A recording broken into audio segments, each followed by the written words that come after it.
Hello students, हमने physics के कई टॉपिक डिस्कस किए इस चैनल पे। आज जो मैं टॉपिक लेके आया हूँ वो न्यूटन्स लॉज ऑफ मोशन है। बहुत ही इंपॉर्टेंट टॉपिक है ये फ्रेंड्स। ये आपको कंपटीशन के पॉइंट ऑफ व्यू से या बोर्ड के पॉइंट ऑफ व्यू से, आप सीबीएसई के हो, आईसीएसई के हो, यूपी बोर्ड के हो, किसी भी बोर्ड के हो, या आईआईटी की प्रिपरेशन कर रहे हो, नीट की प्रिपरेशन कर रहे हो, आप किसी की भी प्रिपरेशन कर रहे हो, ये टॉपिक बहुत ही इंपॉर्टेंट है। वैसे तो सारे टॉपिक इंपॉर्टेंट हैं, मगर ये टॉपिक डेफिनेटली कुछ मार्क्स कवर करता है। तो न्यूटन एक महान साइंटिस्ट रहे थे जिन्होंने कुछ लॉज दिए मैकेनिक्स के फील्ड में। इन्होंने कई फील्ड में काम किया। मैकेनिक्स की फील्ड में इन्होंने कुछ लॉज दिए हैं, और जो न्यूटन्स के 3 लॉज हैं, इंपॉर्टेंट लॉज हैं, उन्हें मैं आज आपके सामने डिस्कस करना चाहूँगा। फिर उस पर बेस न्यूमेरिकल हम करेंगे। तो जो पहला लॉ है न्यूटन का, वो है लॉ ऑफ इनर्शिया।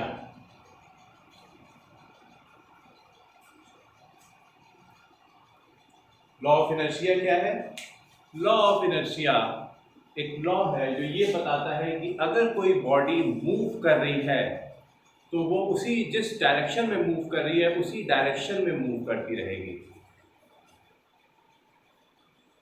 अगर कोई बॉडी स्टेशनरी है तो वो स्टेशनरी रहेगी unless it is compelled by any external force, जब तक कि कोई उस पर से कोई वायबल एक्सटर्नल फोर्स ना लगाओ। जैसे ही उस पर कोई एक्सटर्नल फोर्स लग जाएगा, उसका जो डायरेक्शन है या फिर जो उसकी स्टेट है, स्टेट ऑफ स्टेशनरी और state of motion, that can be changed, वो चेंज हो सकती है। लॉ ऑफ इनर्शिया जानने से पहले मैं बता दूं कि एरिस्टोटल ने भी इस फील्ड में भी कुछ काम किया है। अरस्तु नाम के एक साइंटिस्ट थे, फिलोसफर थे एरिस्टोटल।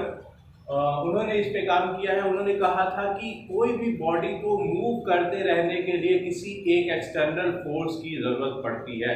इन्होंने उसको ऐसे समझाया जैसे कोई टॉय कार है जो किसी बैटरी या चीज़ से नहीं चलती, वो हमारी मैकेनिकल एनर्जी से चलती है। हम उसको खींचते हैं तो वो चलती है, उसमें कोई थ्रेड लगा हुआ है, उसको खींचते हैं तो वो चलती है। तो उन्होंने एक टॉय कार का एग्जाम्पल दिया। जब उस टॉय कार को वो खींचना छोड़ दिया तो टॉय कार कुछ दूर जाके रुक जाती है।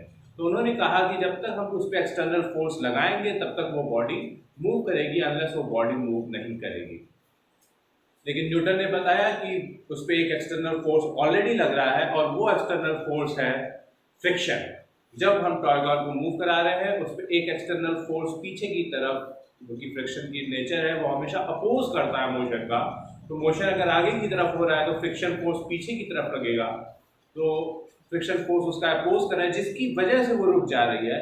न्यूटन ने बताया कि अगर कोई बॉडी मूव कर रही है तो वो मूव करती ही रहेगी जब तक कि कोई उस पर एक्सटर्नल फोर्स ना लगे। और उस पर जो एक्सटर्नल टॉय कार पे जो एक्सटर्नल फोर्स लगा हुआ है वो एक्सटर्नल फोर्स है फ्रिक्शन, जिसकी वजह से वो रुक जा रही है। ये जो इनर्शिया वर्ड है, इनर्शिया वर्ड 3 टाइप्स के इनर्शिया है: inertia of direction, inertia of rest, inertia of motion. तो सबसे पहले हम देखेंगे इनर्शिया ऑफ रेस्ट क्या होता है। अगर कोई बॉडी रुकी हुई है तो वो रुकी ही रहेगी unless it is compelled by any external force. जब तक उस पर कोई एक्सटर्नल फोर्स ना लगे, कोई बाह्य बल ना लगे, तब तक वो बॉडी वही की वही रुकी रहेगी। ये है law of inertia, inertia of rest. जैसे कि यहाँ पे आपने देखा, या आप अपने घर पे देख सकते हैं, बेड है, टीवी है, अलमीरा है, टेबल है, चेयर है, ये सब रुके हुए हैं। जब हम उस पर एक्सटर्नल फोर्स लगाते हैं तब हम उसे एक जगह से दूसरी जगह खिसका पाते हैं, अदरवाइज वो अपनी जगह पे स्टेशनरी रहते हैं। ऐसा इसलिए है because of law of inertia, inertia of rest, because of inertia of rest. Second type of inertia is inertia of motion. अगर कोई बॉडी मूव कर रही है तो वो कॉन्स्टेंटली मूव करती रहेगी, इनफाइनाइट टाइम तक मूव करती रहेगी, जब तक कि उस पर कोई एक्सटर्नल फोर्स ना लगे। जैसे ही उस पर कोई एक्सटर्नल फोर्स लग जाएगा, वो बॉडी अपना डायरेक्शन या स्टेट को चेंज कर देगी और मोशन से रेस्ट पे आ सकती है, या अपने डायरेक्शन को चेंज कर सकती है, या अपोजिट डायरेक्शन में, या कुछ भी हो सकता है उस पर, अगर एक्सटर्नल फोर्स लगे। जब तक ये एक्सटर्नल फोर्स नहीं लगा है तब तक वो उस सेम वेलोसिटी और एक्सेलरेशन जो भी उस पर लग रहा है, या वेलोसिटी है, एक्सेलरेशन नहीं है, तो वो सेम वेलोसिटी से, यूनिफॉर्म वेलोसिटी से मूव करती चली जाएगी। फ्रिक्शन नाम का एक एक्सटर्नल फोर्स हर जगह एप्लीकेबल होता है, फ्रिक्शन होता है। फ्रिक्शन की वजह से उस पर एक बैकवर्ड फोर्स अपोजिट डायरेक्शन में फोर्स लगता है, जिसकी वजह से वो बॉडी रुक जाती है। जो है यहाँ पे जो रोकने के लिए टॉय कार को या बॉल को हमने रोल कर दिया, कुछ देर के बाद बॉल या टॉय कार रुक जा रही है। उसके रुक जाने का जो मेन कॉज है वो एक्सटर्नल फोर्स है जो उस पर लगा है। तो ये था इनर्शिया ऑफ मोशन। इसके बाद है inertia of direction. Inertia of direction क्या है? अगर कोई बॉडी किसी पर्टिकुलर डायरेक्शन में मूव कर रही है, वो सेम डायरेक्शन में मूव करती रहेगी unless it is compelled by any external force. उस पर कोई एक्सटर्नल फोर्स लगे, जैसे ही लगेगा वो अपना डायरेक्शन चेंज कर सकती है या स्टेट को चेंज कर सकती है, लेकिन जब तक एक्सटर्नल फोर्स नहीं लगा है वो सेम डायरेक्शन में मूव करती रहेगी। इसको हम लोग इस एग्जाम्पल से भी समझ सकते हैं। ये एक फ्रिक्शनलेस सरफेस है। फ्रिक्शनलेस सरफेस पे ये बॉल इधर से रोल करते हुए इधर आ रही है, यहाँ से ये इधर गई और ये सेम हाइट उसने यहाँ कवर किया। उसके बाद ये यहाँ से बैक आना शुरू की और फिर उसने सेम हाइट कवर किया। अगर ये फ्रिक्शनलेस सरफेस है तो ये बॉल की ये जो यहाँ से यहाँ तक की हाइट है, टॉप टू बॉटम जो एच है, वही सेम हाइट यहाँ से यहाँ तक की होगी। इसको हम लोग एनर्जी कंजर्वेशन प्रिंसिपल से या न्यूटन्स लॉ किसी से भी समझ सकते हैं कि इसकी जो हाइट है वो सेम रहेगी throughout the motion. If it is frictionless surface, if it is the surface is rough, means the surface have some friction, in that case it will not achieve this height but it will achieve some less height because of friction, because of loss of energy in the friction. So this is the main reason. चलते हैं दूसरे law की तरफ। ये law है rate of change of momentum is directly proportional to force। यहाँ पे हम इसको लिख सकते हैं F is directly proportional to P। इसको जानने से पहले हमें मोमेंटम को समझना जरूरी है। तो ये मोमेंटम होता क्या है? Momentum is a vector quantity which is equal to the product of mass and velocity। मास और वेलोसिटी के प्रोडक्ट को ही हम मोमेंटम कहते हैं। तो मास, किसी बॉडी का जो मास होगा उसकी जो भी वेलोसिटी है, वेलोसिटी एक वेक्टर क्वांटिटी है, मास एक स्केलर क्वांटिटी है, तो इन दोनों का प्रोडक्ट एक वेक्टर क्वांटिटी आएगा। p एक वेक्टर क्वांटिटी है, मोमेंटम वेक्टर क्वांटिटी है, mass into velocity is called momentum. अब मोमेंटम को समझने के लिए कुछ एग्जांपल की तरफ हम लोग ध्यान देते हैं। एग्जांपल क्या हो सकते हैं? जैसे कि आपने देखा होगा क्रिकेट के मैच में जब भी कोई फील्डर कैच करता है तो वो बॉल को अपनी तरफ खींचता है। तो कैच करने के बाद बॉल को थोड़ा सा अपनी तरफ खींचता है। इसका क्या रीजन है? इसका रीजन ये है कि ये जो मोमेंटम है उस बॉल में, मोमेंटम, उसका कुछ मास है बॉल का, उसकी कुछ वेलोसिटी है, तो उसके अंदर कुछ मोमेंटम है। फाइनली उसको कैच कर लेना है, यानी कि उसकी जो मोमेंटम है उसको जीरो कर देना है।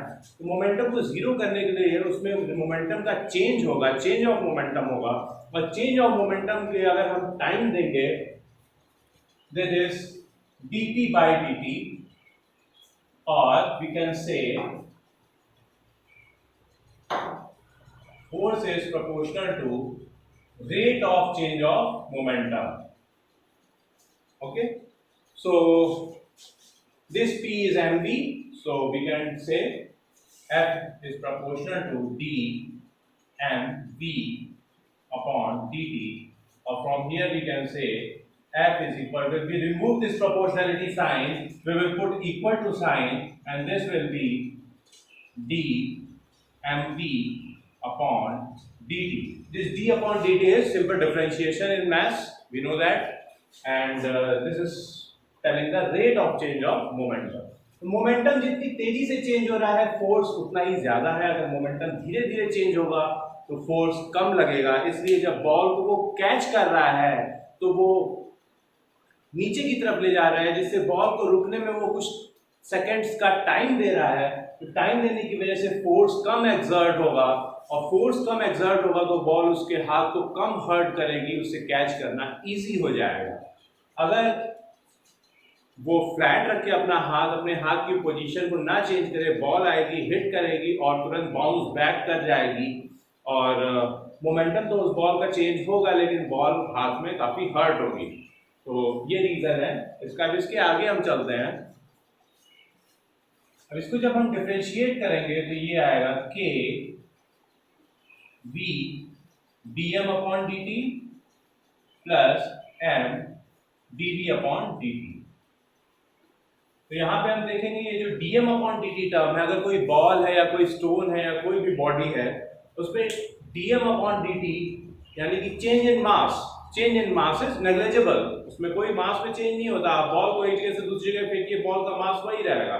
लेकिन हमेशा ये पॉसिबल नहीं है। अगर हम ये कंसीडर करें कि एक ट्रक जा रहा है जो कि वाटर टैंक है उसके पीछे लगा हुआ, और वाटर टैंक का टैप ओपन है, तो उससे वो पानी गिरता रहेगा तो मास में चेंज होगा तो dm बाई dt को हम जीरो कंसीडर नहीं कर सकते।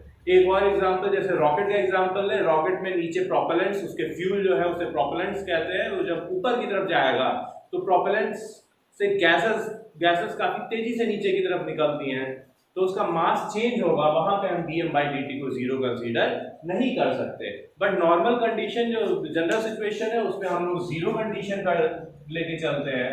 तो f is equal to k m and dv by dt is acceleration. What is dv by dt is acceleration, तो kma।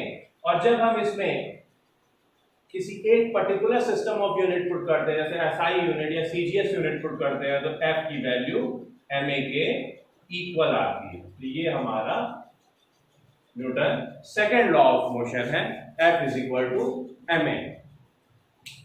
F is equal to ma, we have derived that is second law of motion। इसका हम momentum का एक और example लेना चाहूंगा। जैसे कोई हमने बड़ा स्टोन ले रखा है और एक छोटा सा लाइट स्टोन है, एक बड़ा वाला हैवी स्टोन है, उनको एक प्लेस से साथ में गिराया जाए तो कौन सा पहले नीचे पहुंचेगा? तो अगर कोई लाइट स्टोन और हैवी स्टोन को एक साथ गिराया जाए तो दोनों एक साथ नीचे पहुंचेंगे, क्योंकि दोनों की इनिशियल वेलोसिटी जीरो है और दोनों पे जो एक्सेलरेशन लग रहा है वो acceleration due to gravity g है।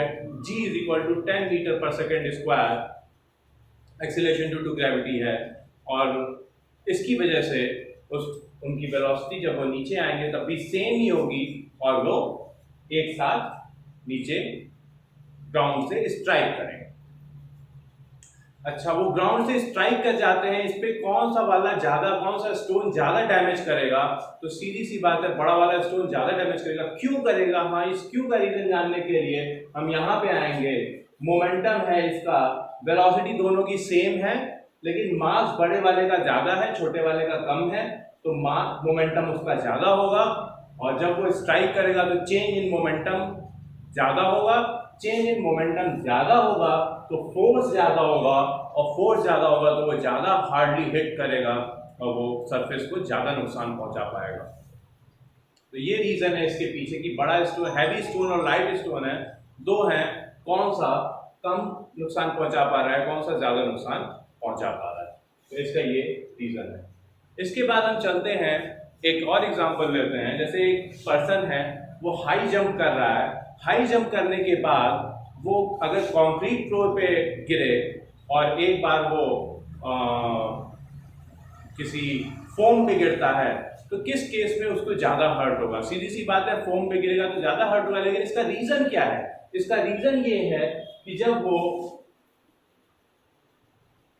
कंक्रीट फ्लोर पे गिर रहा है तो उसका कुछ टकराने से पहले उसका मोमेंटम होगा m × v, और वो कंक्रीट फ्लोर से टकराने के बाद वो नीचे नहीं जा सकता कंक्रीट फ्लोर, तो तुरंत उसका मोमेंटम जीरो करना होगा, यानी कि मोमेंटम में चेंज ज्यादा होगा। और मोमेंटम में चेंज ज्यादा होगा तो उसमें dt जो टाइम स्लॉट है वो बहुत ही कम हो जाएगा। तो इसकी वजह से dt बाई dt की वैल्यू ज्यादा हो जाएगी, तो फोर्स ज्यादा हो जाएगा, और फोर्स की वैल्यू ज्यादा हुई तो उसे ज्यादा हर्ट करेगा।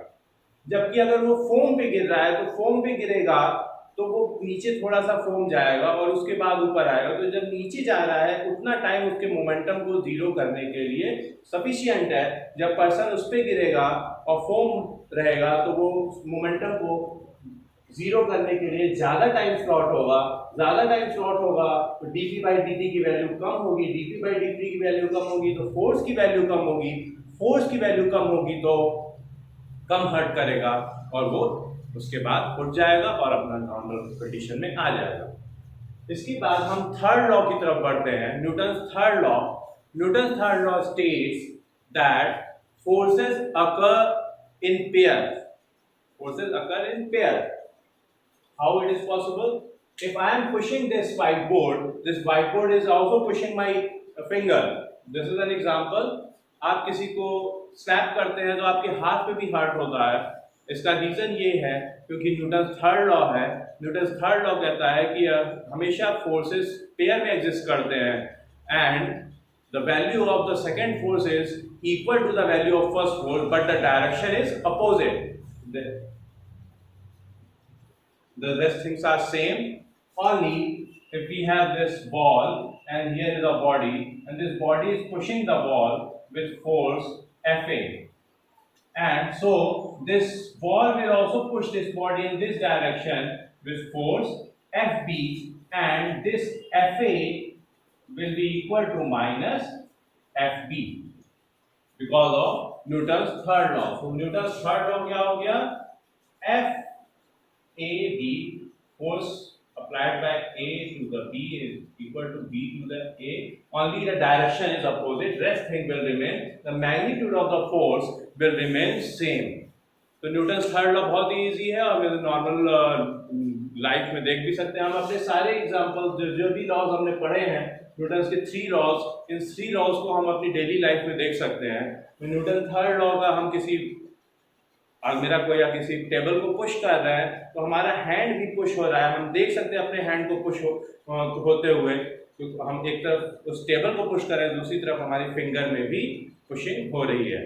तो इसका रीजन ये है न्यूटन्स थर्ड लॉ. अगर किसी बॉडी ए ने बी पे फोर्स लगाया है in a particular direction, so B will also apply same amount of same magnitude of force in opposite direction. This minus sign signifies the opposite direction because it is also a vector quantity. This force is a vector quantity, and this minus sign implies that FAB is in opposite direction of FBA. तो ये हमने देखा laws of motion. इसके बाद हम इस पे base कुछ न्यूमेरिकल करेंगे. तो स्टूडेंट्स अब हम इम्पल्स को डिस्कस करेंगे. इम्पल्स क्या होता है? Impulse is force into duration. Means अगर किसी शॉर्ट टाइम पीरियड के लिए कोई force, high amount of force लग रहा है, जैसे बैट्समैन किसी बॉल को हिट कर रहा है तो बहुत ही हार्ड हिट करता है, फोर्स की वैल्यू बहुत ज़्यादा होती है और बहुत ही शॉर्ट ड्यूरेशन के लिए हिट करता है, तो वहाँ पे इम्पल्स जो है वो F इंटू डेल्टा टी, यानी कि जो टाइम गैप है, जितने टाइम के लिए वो कांटेक्ट में है बैट के बॉल, वो डेल्टा टी है. F is the amount of force and I is the impulse. अब हम लिफ्ट का केस कंसीडर करेंगे. अगर लिफ्ट में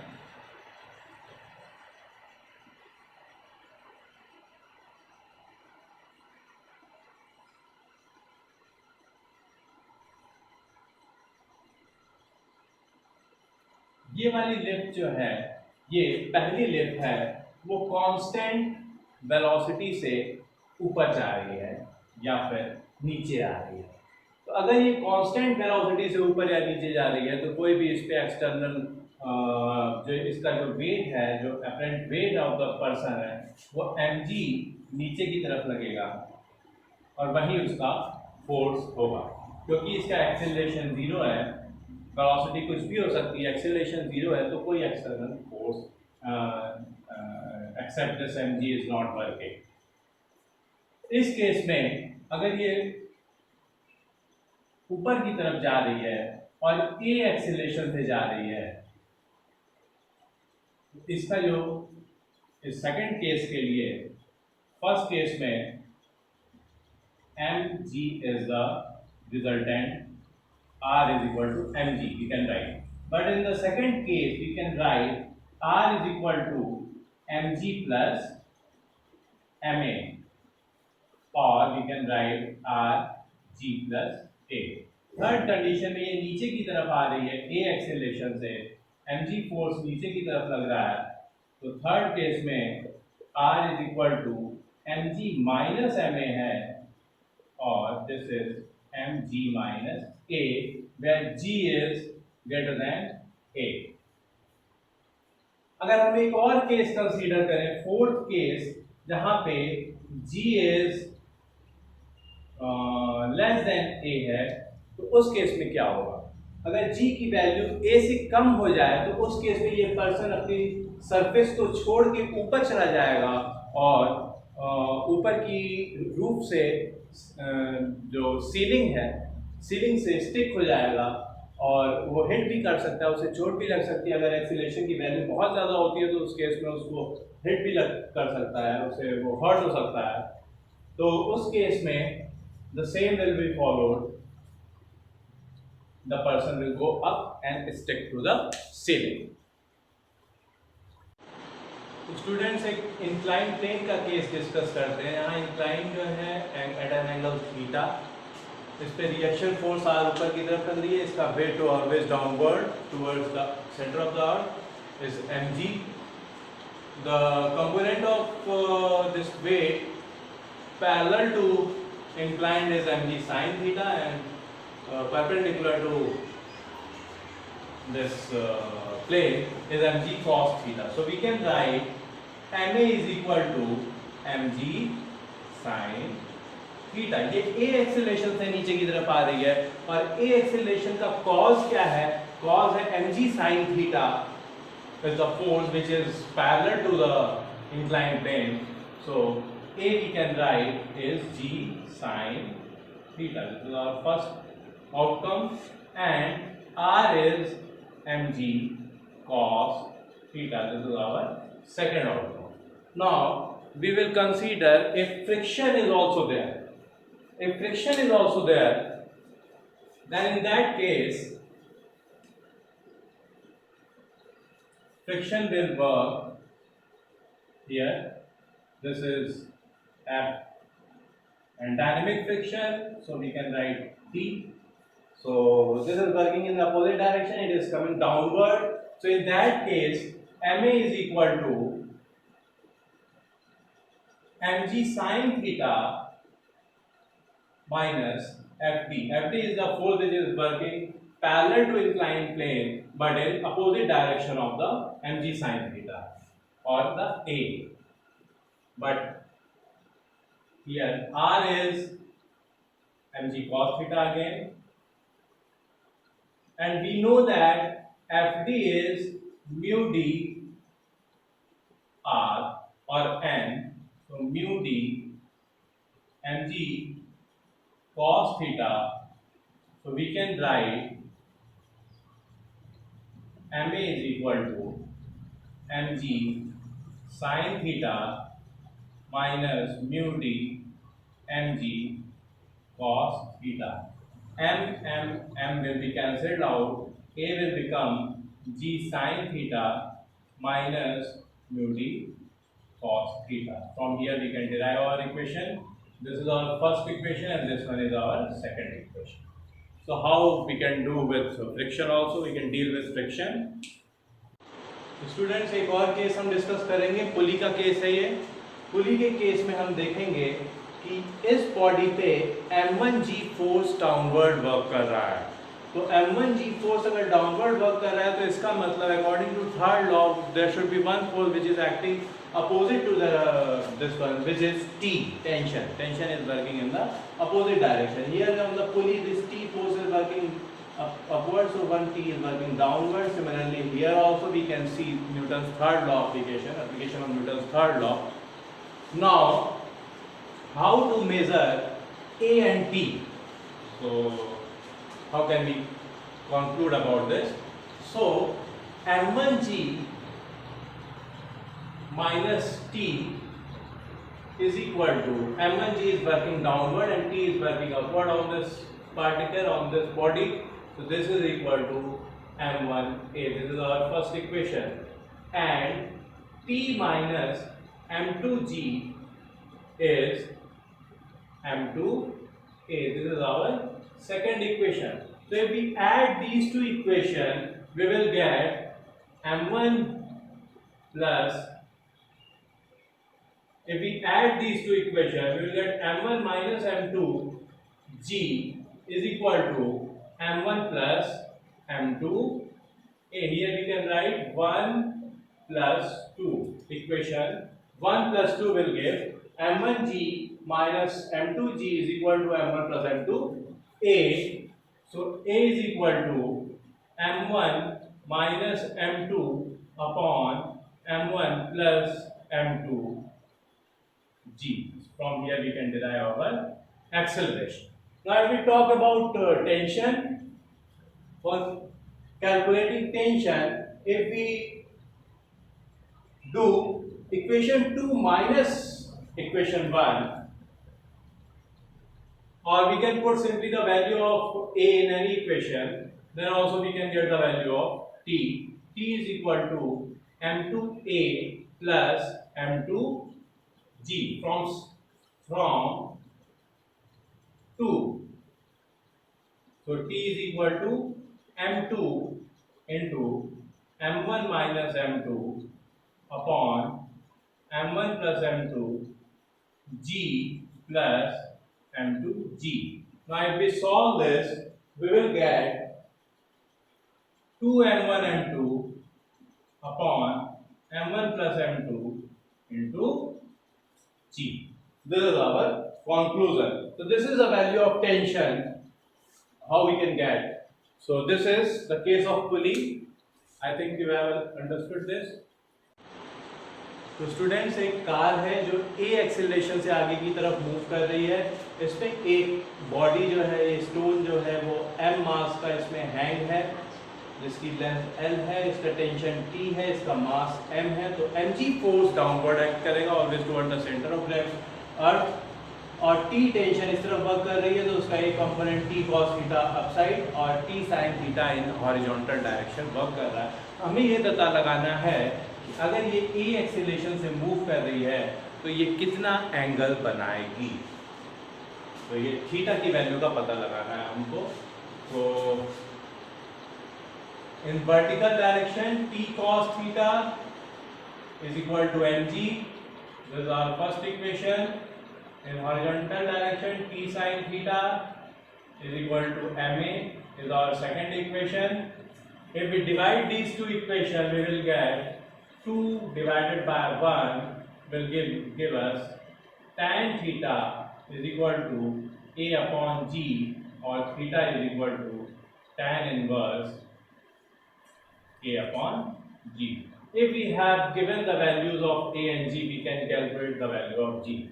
Now, suppose the value of g is 5 meter per second square and the value of g is 10 meter per second square. So in that case, theta will be tan inverse 5 upon 10 or tan inverse 1 upon 2. Like this we can calculate the value of theta. This is very simple, and I think you have got this point how we can calculate. So friends and students, आपको मेरा video कैसा लगा ज़रूर बताइए। आप इसे like करिए, share करिए दूसरों के साथ, कमेंट करिए और मेरे चैनल को सब्सक्राइब करिए। Thank you.